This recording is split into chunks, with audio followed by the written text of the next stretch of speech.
Since the beginning of time, the worship of idols has unfortunately been a part of our broken world. We had Moses going up on the mountain and coming down to find a golden calf. There was Baal and his prophets, who eventually got humiliated by Elijah. We had Elvis in the 50s and 60s, and then Michael Jackson and pet rocks in the 70s and 80s. And then more recently, we had boy bands and silly bands and fidget spinners. Remember that era? Crazy. Those are more fads, but you get the point. Throughout time and until Jesus returns, there are going to be people and things that we worship and hold up high above ourselves. Merriam-Webster's dictionary defines idol as an object of extreme devotion, or a representation or symbol of an object of worship. Now, whether we like to admit it or not, we all have people and things that are objects of extreme devotion to us, or getting dangerously close to that level. And unfortunately for a lot of us, we often don't even realize how far our devotion to this object is going. Now, based on what series we're going through at the moment, you can probably guess where I'm going with this. Now, I can't speak for you and everyone as a whole, but I know for myself and a large portion of people in this world, the idol that we struggle with the most has to do with our phone. This thing, which can be such a helpful tool in so many different aspects, it really can be, is also just a portal and shortcut into so much trouble.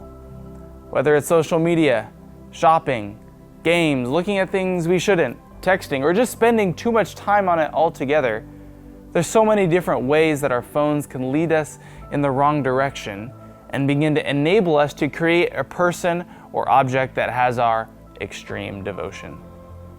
So, how do we recognize when we're starting to make something a genuine idol in our lives? Because obviously we're not all going to throw our iPhones away to solve the problem. Maybe you Android users can toss yours, because that would help everyone, you know? I'm just kidding. Anyways, how can we best look inward here? I think one of the best places to start looking is where we're currently finding our satisfaction and validation. Obviously, we should always be finding our satisfaction and validation from Christ, but if we're being honest, that doesn't happen 100% of the time. We're not perfect, and sometimes we look for those in places that are not from God. Speaking from personal experience, when I first got a phone back in high school, I was super into phone games. I mean, obsessing over playing them.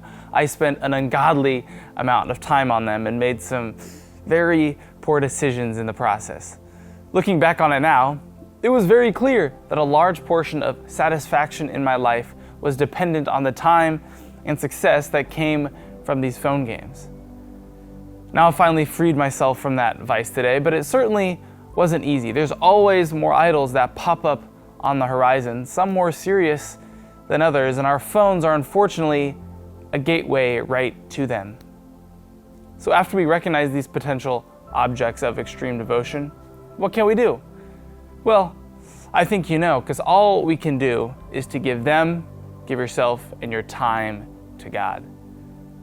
Psalm 37:4 says, "Take delight in the Lord, and He will give you the desires of your heart." Like I said earlier, our phones truly can be great tools to help others and even serve God's kingdom. They really can be. However, they absolutely should not be our source of satisfaction and validation in our lives. Social media isn't real. Hitting up Amazon again probably isn't a good idea. You don't need to text this person that much, and phone games aren't really helping anyone. Trust me, I know. Instead, take delight in the Lord. He'll give you real and true satisfaction, something your phone will never be able to do. So this week, try and be a bit more cognizant of the time you're spending on your phone.